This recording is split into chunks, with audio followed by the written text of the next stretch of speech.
श्रीप्रदोषस्तोत्रम् श्रीगणेशाय नमः। जय देव जगन्नाथ, जय शंकर शाश्वत, जय सर्वसुराध्यक्ष, जय सर्वसुरार्चित, जय सर्वगुणातीत, जय सर्ववरप्रद, जय नित्य निराधार, जय विशंभरावयै, जय विश्वेकवन्द्येश, जय नागेन्द्रभूषण, जय गौरीपते शंभो, जय चंद्रार्धशेखर, जय कोट्यर्क संकाश, जयानंत गुणाश्रिय, जय भद्र विरूपाक्ष, जया चिन्त्य निरंजन, जय नाथ कृपा सिंधो, जय भक्तार्तिभंजन, जय दुस्तर संसार सागरोत्तारण प्रभो, प्रसीद मे महादेव संसारार्तस्य खिद्यतः, सर्वपापक्षयं कृत्वा रक्ष मां परमेश्वर। महादारिद्र्यमग्रस्य महापापहतस्य च, महाशोकनिविष्टस्य महारोगातुरस्य च, ऋणभारपरीतस्य दह्यमानस्य कर्मभिः ग्रहप्रपीड्यमानस्य प्रसीद मम शङ्कर। दरिद्रः प्रार्थये देवं प्रदोषे गिरिजापतिम्, अर्थाढ्यो वा यथ राजा वा प्रार्थ्ये देवमीश्वरम्। दीर्घमायुः सदारोग्यं कोशवृद्धिर्बलोन्नतिः, ममास्तु नित्यमानन्दः प्रसादात्वशङ्कर। शत्रवः संशयं यान्तु प्रसीदन्तु मम प्रजः, नश्यन्तु दस्यवो राष्ट्रे जनाः सन्तु निरापदः।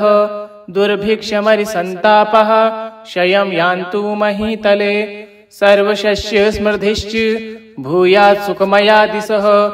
एवमाराध्य देवं पूजान्ते गिरिजापतिम्, ब्राह्मणान् भोजयेत् पश्चात् दक्षिणाभिष्य पूजयेत्। सर्वपापक्षयकरी सर्वरोगनिवारणी शिवपूजा मया ख्याता सर्वाभीष्टफलप्रदा। जय देव जगन्नाथ, जय शंकर शाश्वत, जय सर्वसुराध्यक्ष, जय सर्वसुरार्चित, जय सर्वगुणातीत, जय सर्ववरप्रद, जय नित्य निराधार, जय विशंभरावयै, जय विश्वेकवन्द्येश, जय नागेन्द्रभूषण, जय गौरीपते शंभो, जय चंद्रार्धशेखर, जय कोट्यर्क संकाश, जयानंत गुणाश्रिय, जय भद्र विरूपाक्ष, जया चिन्त्य निरंजन, जय नाथ कृपा सिंधो, जय भक्तार्तिभंजन, जय दुस्तर संसार सागरोत्तारण प्रभो, प्रसीद मे महादेव संसारार्तस्य खिद्यतः। सर्वपापक्षयं कृत्वा रक्ष मां परमेश्वर। महादारिद्र्यमग्रस्य महापापहतस्य च, महाशोकनिविष्टस्य महारोगातुरस्य च, ऋणभारपरीतस्य दह्यमानस्य कर्मभिः ग्रहप्रपीड्यमानस्य प्रसीद मम शङ्कर। दरिद्रः प्रार्थये देवं प्रदोषे गिरिजापतिम्, अर्थाढ्यो वा यथ राजा वा प्रार्थ्ये देवमीश्वरम्। दीर्घमायुः सदारोग्यं कोशवृद्धिर्बलोन्नतिः, ममास्तु नित्यमानन्दः प्रसादात्वशङ्कर। शत्रवः संशयं यान्तु प्रसीदन्तु मम प्रजः, नश्यन्तु दस्यवो राष्ट्रे जनाः सन्तु निरापदः। दुर्भिक्षमरिसन्तापः क्षयं यान्तु महीतले, सर्वशस्य समृद्धिश्च भूयात् सुखमया दिशः।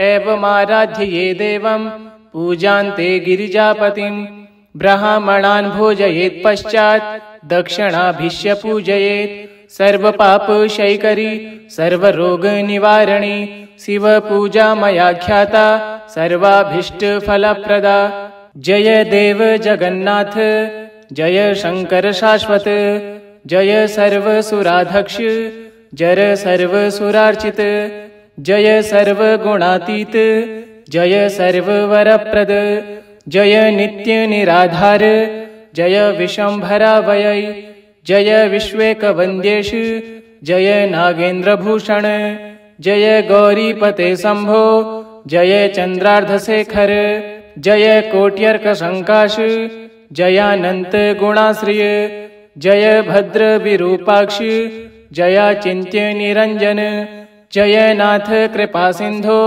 जय भक्तार्तिभंजन जय दुस्तर संसार सागरोत्तारण प्रभो प्रसीद मे महादेव संसारार्तस्य खिद्यतः सर्वपापक्षयं कृत्वा रक्ष मां परमेश्वर महादारिद्र्यमग्रस्य महापापहतस्य च महाशोकनिविष्टस्य महारोगातुरस्य च ऋणभारपरीतस्य दह्यमानस्य कर्मभिः ग्रहप्रपीड्यमानस्य प्रसीद मम शङ्कर दरिद्रः प्रार्थये देवं प्रदोषे गिरिजापतिम् अर्थाढ्यो वा यथ राजा वा प्रार्थ्ये देवमीश्वरम् दीर्घमायुः सदारोग्यं कोशवृद्धिर्बलोन्नतिः ममास्तु नित्यमानन्दः प्रसादात्वशङ्कर शत्रवः संशयं यान्तु प्रसीदन्तु मम प्रजः नश्यन्तु दस्यवो राष्ट्रे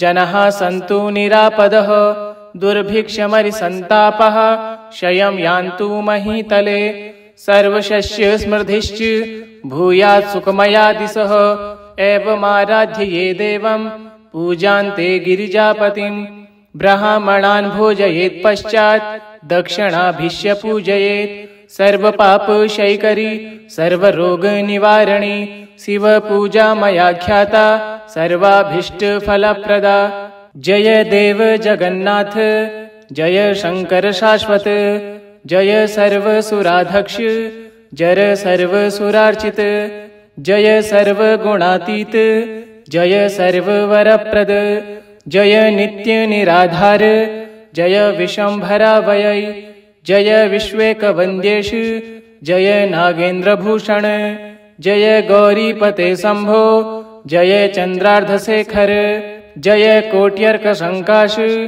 जयानंत गुणाश्रिय जय भद्र विरूपाक्ष जयाचिन्त्य निरंजन जय नाथ कृपा सिंधो जय भक्तार्तिभंजन जय दुस्तर संसार सागरोत्तारण प्रभो प्रसीद मे महादेव संसारार्तस्य खिद्यतः सर्वपापक्षयं कृत्वा रक्ष मां परमेश्वर महादारिद्र्यमग्रस्य महापापहतस्य च महाशोकनिविष्टस्य महारोगातुरस्य च ऋणभारपरीतस्य दह्यमानस्य कर्मभिः ग्रहप्रपीड्यमानस्य प्रसीद मम शङ्कर दरिद्रः प्रार्थये देवं प्रदोषे गिरिजापतिम् अर्थाढ्यो वा यथ राजा वा प्रार्थ्ये देवमीश्वरम् दीर्घमायुः सदारोग्यं कोशवृद्धिर्बलोन्नतिः ममास्तु नित्यमानन्दः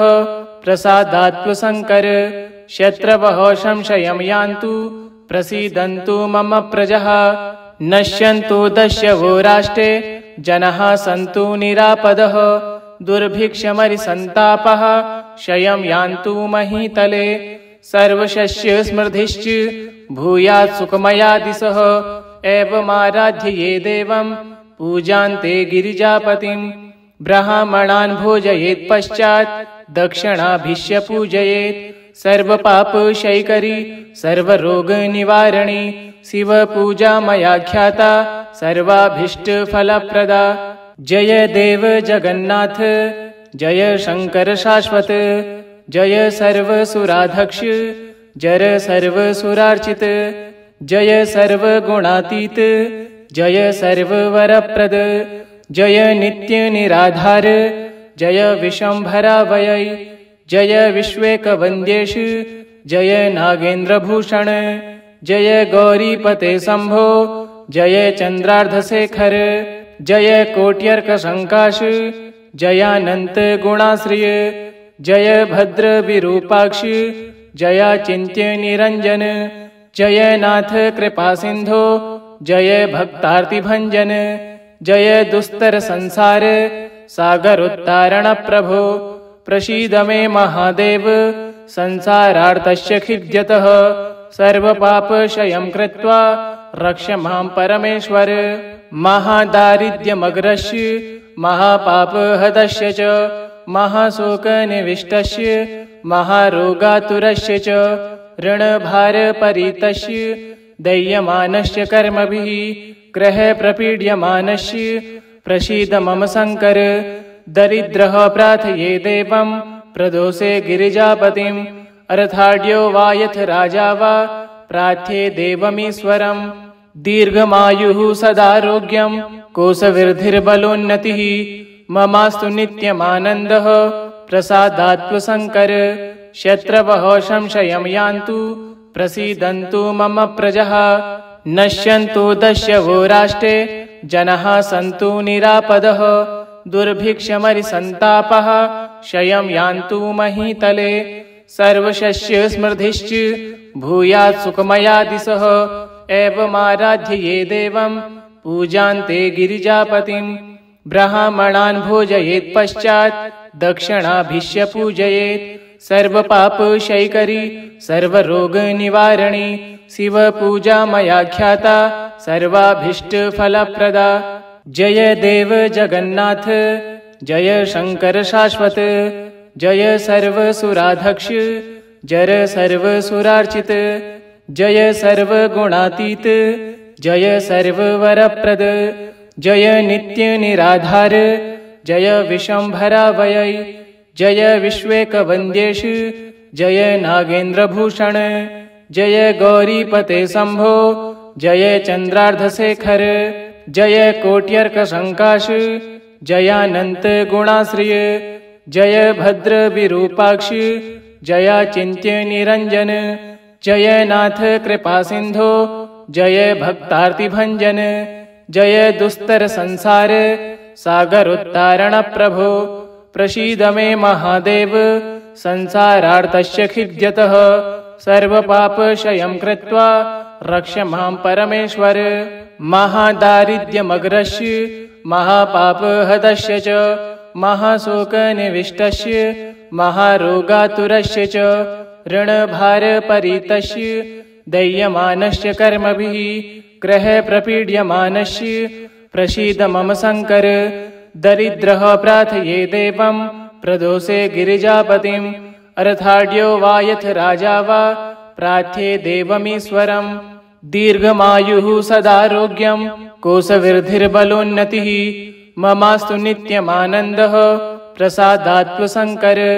शत्रवः संशयं यान्तु प्रसीदन्तु मम प्रजः नश्यन्तु दस्यवो राष्ट्रे जनाः सन्तु निरापदः। दुर्भिक्षमरिसन्तापः क्षयं यान्तु महीतले सर्वशस्य समृद्धिश्च भूयात् सुखमया दिशः।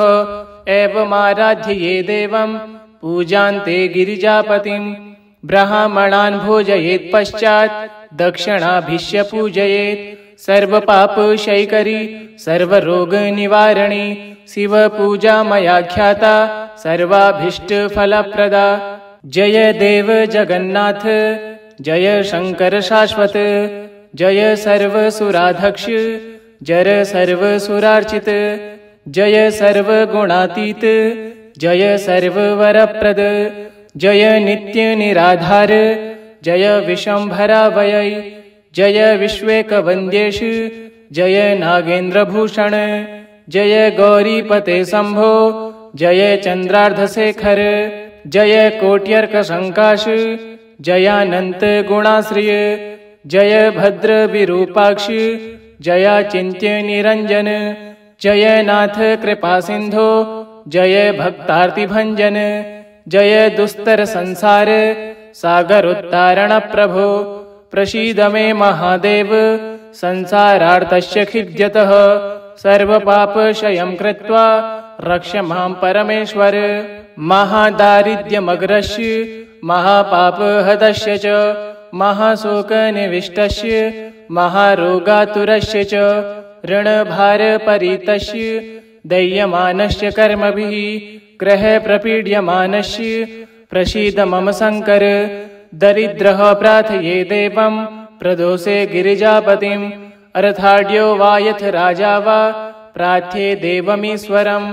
दीर्घमायुः सदारोग्यं कोशवृद्धिर्बलोन्नतिः ममास्तु नित्यमानन्दः प्रसादात्वशङ्कर शत्रवः संशयं यान्तु प्रसीदन्तु मम प्रजः नश्यन्तु दस्यवो राष्ट्रे जनाः सन्तु निरापदः दुर्भिक्षमरिसन्तापः क्षयं यान्तु महीतले सर्वशस्य समृद्धिश्च भूयात् सुखमया दिशः एवमाराध्य ये देवं पूजान्ते गिरिजापतिं ब्राह्मणान् भोजयेत् पश्चात् दक्षिणाभिष्य पूजयेत् सर्वपापक्षयकरी सर्वरोगनिवारणी शिवपूजा मया ख्याता सर्वाभीष्टफलप्रदा जय देव जगन्नाथ जय शंकर शाश्वत जय सर्वसुराध्यक्ष जय सर्वसुरार्चित जय सर्वगुणातीत जय सर्ववरप्रद जय नित्य निराधार जय विशंभरावयै जय विश्वेकवन्द्येश जय नागेन्द्रभूषण जय गौरीपते शंभो जय चंद्रार्धशेखर जय कोट्यर्कशंकाश जयानंत गुणाश्रिय जय भद्र विरूपाक्ष जयाचिन्त्य निरंजन जय नाथ कृपा सिंधो जय भक्तार्तिभंजन जय दुस्तर संसार सागरोत्तारण प्रभो प्रसीद मे महादेव संसारार्तस्य खिद्यतः सर्वपापक्षयं कृत्वा रक्ष मां परमेश्वर महादारिद्र्यमग्रस्य महापापहदस्य च महाशोकनिविष्टस्य महारोगातुरस्य च ऋणभारपरीतस्य दह्यमानस्य कर्मभिः ग्रहप्रपीड्यमानस्य प्रसीद मम शङ्कर दरिद्रः प्रार्थये देवं प्रदोषे गिरिजापतिम् अर्थाढ्यो वा यथ राजा वा प्रार्थ्ये देवमीश्वरम् दीर्घमायुः सदारोग्यं कोशवृद्धिर्बलोन्नतिः ममास्तु नित्यमानन्दः प्रसादात्वशङ्कर शत्रवः संशयं यान्तु प्रसीदन्तु मम प्रजः नश्यन्तु दस्यवो राष्ट्रे जनाः सन्तु निरापदः दुर्भिक्षमरिसन्तापः क्षयं यान्तु महीतले सर्वशस्य समृद्धिश्च भूयात् सुखमया दिशः एवमाराध्य ये देवं पूजान्ते गिरिजापतिं ब्राह्मणान् भोजयेत् पश्चात् दक्षिणाभिष्य पूजयेत् सर्वपापक्षयकरी सर्वरोगनिवारणी शिवपूजा मया ख्याता सर्वाभीष्टफलप्रदा जय देव जगन्नाथ जय शंकर शाश्वत जय सर्वसुराध्यक्ष जय सर्वसुरार्चित जय सर्वगुणातीत जय सर्ववरप्रद जय नित्य निराधार जय विशंभरावयै जय विश्वेकवन्द्येश जय नागेन्द्रभूषण जय गौरीपते शंभो जय चंद्रार्धशेखर जय कोट्यर्कशंकाश जयानंत गुणाश्रिय जय भद्र विरूपाक्ष जयाचिन्त्य निरंजन जय नाथ कृपा सिंधो जय भक्तार्तिभंजन जय दुस्तर संसार सागरोत्तारण प्रभो प्रसीद मे महादेव संसारार्तस्य खिद्यतः सर्वपापक्षयं कृत्वा रक्ष मां परमेश्वर महादारिद्र्यमग्रस्य महापापहदस्य च महाशोकनिविष्टस्य महारोगातुरस्य च ऋणभारपरीतस्य दह्यमानस्य कर्मभिः ग्रहप्रपीड्यमानस्य प्रसीद मम शङ्कर दरिद्रः प्रार्थये देवं प्रदोषे गिरिजापतिम् अर्थाढ्यो वा यथ राजा वा प्रार्थ्ये देवमीश्वरम् दीर्घमायुः सदारोग्यं कोशवृद्धिर्बलोन्नतिः ममास्तु नित्यमानन्दः प्रसादात्वशङ्कर शत्रवः संशयं यान्तु प्रसीदन्तु मम प्रजः नश्यन्तु दस्यवो राष्ट्रे जनाः सन्तु निरापदः दुर्भिक्षमरिसन्तापः क्षयं यान्तु महीतले सर्वशस्य समृद्धिश्च भूयात् सुखमया दिशः एवमाराध्य ये देवं पूजान्ते गिरिजापतिम् ब्राह्मणान् भोजयेत् पश्चात् दक्षिणाभिष्य पूजयेत्। सर्वपापक्षयकरी सर्वरोगनिवारणी शिवपूजा मया ख्याता सर्वाभीष्टफलप्रदा। जय देव जगन्नाथ जय शंकर शाश्वत। जय सर्वसुराध्यक्ष जय सर्वसुरार्चित। जय सर्वगुणातीत जय सर्ववरप्रद। जय नित्य निराधार जय विशंभरावयै। जय विश्वेकवन्द्येश जय नागेन्द्रभूषण। जय गौरीपते शंभो जय चंद्रार्धशेखर। जय कोट्यर्कशंकाश जयानंत गुणाश्रिय। जय भद्र विरूपाक्ष जयाचिन्त्य निरंजन। जय नाथ कृपा सिंधो जय भक्तार्तिभंजन। जय दुस्तर संसार सागरोत्तारण प्रभो। प्रसीद मे महादेव संसारार्तस्य खिद्यतः। सर्वपापक्षयं कृत्वा रक्ष मां परमेश्वर। महादारिद्र्यमग्रस्य महापापहतस्य च महाशोकनिविष्टस्य महारोगातुरस्य च ऋणभारपरीतस्य दह्यमानस्य कर्मभिः ग्रहप्रपीड्यमानस्य प्रसीद मम शंकर। दरिद्रः प्रार्थये देवं प्रदोषे गिरिजापतिम्। अर्थाढ्यो वा यथ राजा वा प्रार्थये देवमीश्वरम्। दीर्घमायुः सदारोग्यं कोशवृद्धिर्बलोन्नतिः ममास्तु नित्यमानन्दः प्रसादात्वशंकर। शत्रवः संशयं यान्तु प्रसीदन्तु मम प्रजः। नश्यन्तु दस्यवो राष्ट्रे जनाः सन्तु निरापदः। दुर्भिक्षमरिसन्तापः क्षयं यान्तु महीतले। सर्वशस्य समृद्धिश्च भूयात् सुखमया दिशः। एवमाराध्य ये देवं पूजान्ते गिरिजापतिम्। ब्राह्मणान् भोजयेत् पश्चात् दक्षिणाभिष्य पूजयेत्। सर्वपापक्षयकरी सर्वरोगनिवारणी शिवपूजा मया ख्याता सर्वाभीष्टफलप्रदा। जय देव जगन्नाथ जय शंकर शाश्वत। जय सर्वसुराध्यक्ष जय सर्वसुरार्चित। जय सर्वगुणातीत जय सर्ववरप्रद। जय नित्य निराधार जय विशंभरावयै। जय विश्वेकवन्द्येश जय नागेन्द्रभूषण। जय गौरीपते शंभो जय चंद्रार्धशेखर। जय कोट्यर्कशंकाश जयानंत गुणाश्रिय। जय भद्र विरूपाक्ष जयाचिन्त्य निरंजन। जय नाथ कृपा सिंधो जय भक्तार्तिभंजन। जय दुस्तर संसार सागरोत्तारण प्रभो। प्रसीद मे महादेव संसारार्तस्य खिद्यतः। सर्वपापक्षयं कृत्वा रक्ष मां परमेश्वर।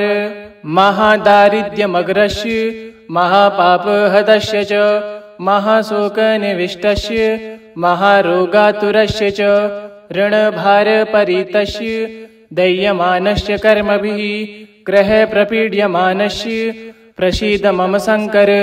दरिद्रः प्रार्थये देवं प्रदोषे गिरिजापतिम्। अर्थाढ्यो वा यथ राजा वा प्रार्थये देवमीश्वरम्। दीर्घमायुः सदारोग्यं कोशवृद्धिर्बलोन्नतिः ममास्तु नित्यमानन्दः प्रसादात्वशंकर। शत्रवः संशयं यान्तु प्रसीदन्तु मम प्रजः। नश्यन्तु दस्यवो राष्ट्रे जनाः सन्तु निरापदः। दुर्भिक्षमरिसन्तापः क्षयं यान्तु महीतले। सर्वशस्य समृद्धिश्च भूयात् सुखमया दिशः। एवमाराध्य ये देवं पूजान्ते गिरिजापतिम्। ब्राह्मणान् भोजयेत् पश्चात् दक्षिणाभिष्य पूजयेत्। सर्वपापक्षयकरी सर्वरोगनिवारणी शिवपूजा मया ख्याता सर्वाभीष्टफलप्रदा। इति श्री प्रदोषस्तोत्रम् सम्पूर्णम्।